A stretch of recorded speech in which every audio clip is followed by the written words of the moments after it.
invited me to be here. I've travelled all the way from Sydney at about 10 degrees, and I'm now enjoying the lovely warmth of Vietnam. Today I'm going to talk to you about a few different things, but I wanted to start firstly giving an insight and some context on my background so that you understand where I'm coming from when I talk about elevated digital media. So yes, this is me at 5 years of age, thinking about a wonderful career that I would have had in marketing. And I did start in marketing, and I talk a lot about how I started in marketing. And actually, it's from a communications and PR perspective, working in live entertainment. But I very quickly went into radio, and was in radio for nearly a decade. And in that time, I learned a lot about consumer behaviour and how consumers relate to product, and also how you can engage with contextually relevant content on radio. And then I progressed to working in television and commercial television. And in this, the environment for television is very different to radio. But I very quickly progressed to a pure marketing role. But I also worked in an integrated way with the sales team and working with clients and brands on how they could integrate with the content. And a very important development in that was around customer and consumer experience. And then I went into digital, because digital was developing very rapidly, and so was e-commerce. And I'll tell you how long I've been in media shortly so you can understand the very long journey that I have been on. But I worked in sales and sales strategy, marketing and marketing strategy specifically, and also I led the research, data and insights team, because data and research is very, very important to underpin the marketing proposition. So I learned how to run a data research and insights team from the ground up. And then for the last 8 years, I've worked in out-of-home media.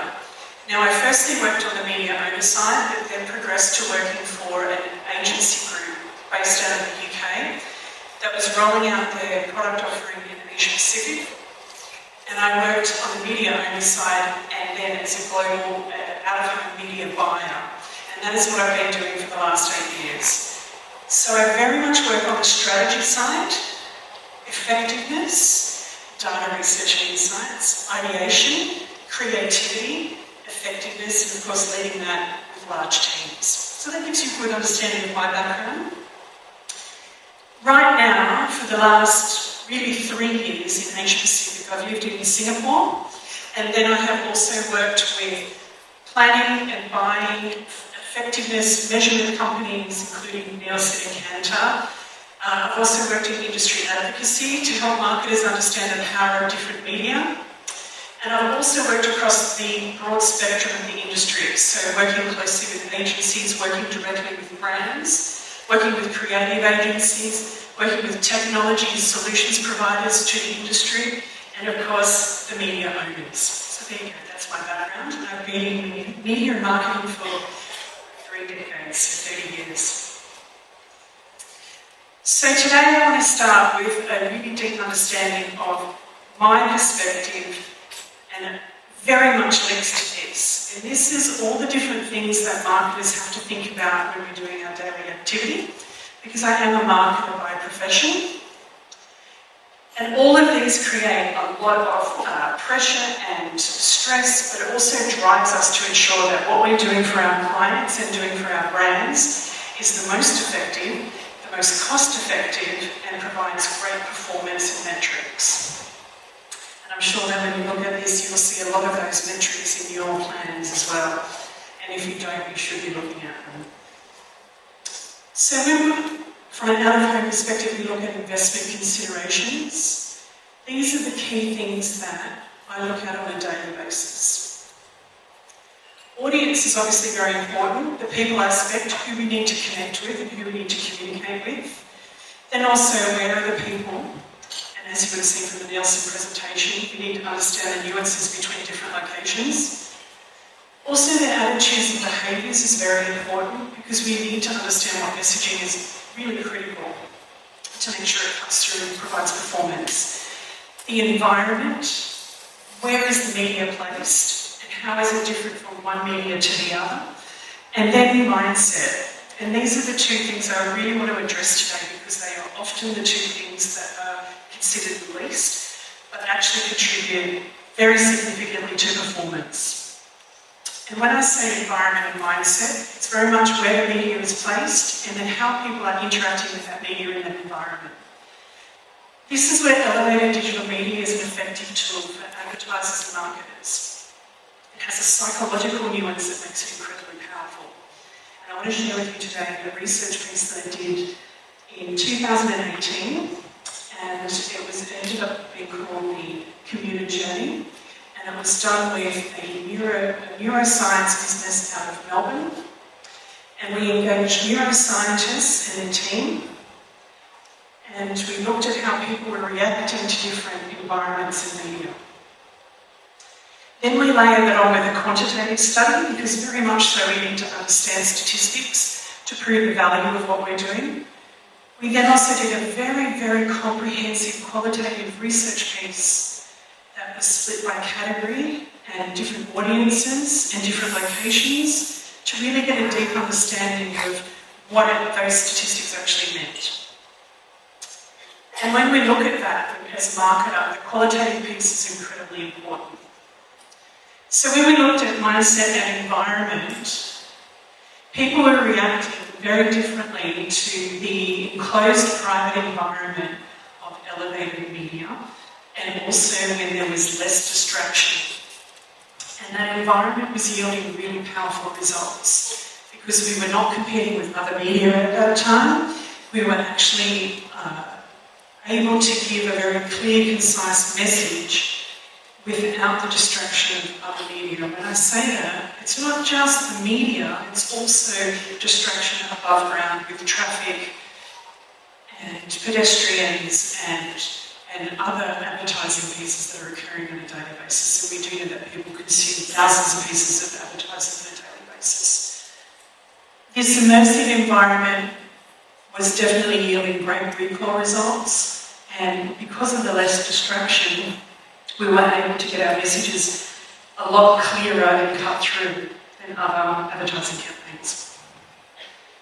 And as I think it was Rohit that said earlier about priming time or downtime, what we did find was that the downtime that was occurring in the immersive environment was also contributing significant results to the priming element.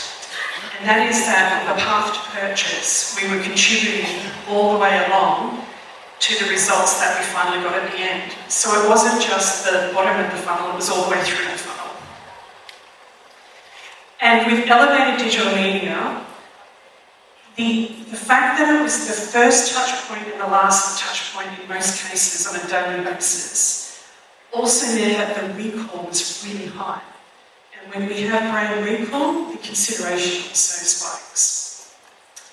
And this is where the recall and the influence was impacting sales and leading to performance. Let me share a really salient statistic. We found that that environment had a 19% uplift in brand recall, and it's contributed specifically to the immersive, non-distracting environment. But this is where it gets even more interesting. It actually lifted 33% when we ensured that the creative was contextually relevant. And this is where, as marketers, you have to ensure that the message or the content of the creative is clearly defined, is relevant to the audience, and is not just a generic ad that's running in that environment, because you will get better results when you're contextually relevant. So when, as a marketer, you understand that elevated digital media environment, when you can create contextually relevant, compelling creative, you will captivate and you will also engage your audiences, and we know that that will produce results. So the other statistics that we have developed over the years, and what I've seen from different research pieces other than the neurological study that was conducted in 2018, we also have other stats that contribute to the power of elevated digital media. One of them is brand safety, and with some brands that is a very important part of the overall strategy.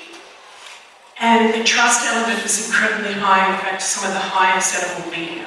And that trust element contributes to trusting not only the media, but trusting the message that's in that media. And then the fact that the immersive environment was incredibly captivating. And this is a really good statistic because in some campaigns, the effectiveness spiked so much that it was 16 times the standard result that a client was achieving. And then the exclusive environment, having 100% attention during that period in the 45 seconds to 120 seconds was also very, very powerful. And then also the noticeability was very high. And that actually leads into Kantar and Nielsen IQ's results, that the noticeability also attracts attention straight away. And then I also wanted to share the multiplier effect, where we're not just looking at one person at any time, we're looking at multiple people, 4.82 times per day, 45 to 120 seconds, and also it's more than one person at each time, so that multiplier effect also contributes to the results. So the brands that are continually using elevated digital media and the unique traits associated with it are delivering more impactful and more effective campaigns, and the results prove that. And here's some examples of some campaigns that I've been privileged to learn about and also participate in. Firstly, for FMCG, the brand, which was a water brand, actually did dynamic creative optimization. They used time of day and day of week to change the message, serving 50 different ads, depending on what was happening time of day and day of week. And also they made sure that the location was highly defined and that they knew where the audience members were. And also they were changing it depending on the weather. And for restaurants, which I think Rohit was mentioning before, the restaurants are using proximity buys. So making sure that the access to the product availability is high, and therefore people are much more prevalent and more susceptible to that advertising, and therefore will choose that and go to that restaurant in proximity to where they saw the ad. And they're also looking at time of day to serve different creative, breakfast, lunch and meal time, therefore making sure that their contextual relevance is really high. And then some really interesting results for a jewellery brand in Australia. They actually received a significant uplift in their results using elevated digital media, where they actually had 80% more buyers during the period and then a long tail effect afterwards, and they still grew. They also grew their market share by 12% in a competitive environment, and also had an increase in 81% of purchases. And they're real tangible results. And those results definitely prove that the media worked. Then we have betting client that use live data feeds for match days to produce live odds to encourage people to bet on games, and also at the start of matches to close off betting. And then a software brand out of Germany actually did a campaign across elevated digital media and had a 45% recall on their new branding, which was really high and higher than expected. They also had 54% engagement, and they had people that were actually engaging with that brand directly afterwards and going onto the website. And also the clarity of message was really high, much higher than they were expecting. So this is a really good example of brands that are using the medium with results and improve the power of media. So the positive psychological impact, the high reach of repetition combined with contextual creative will always produce long-term advertising performance on elevated digital media. Thank you.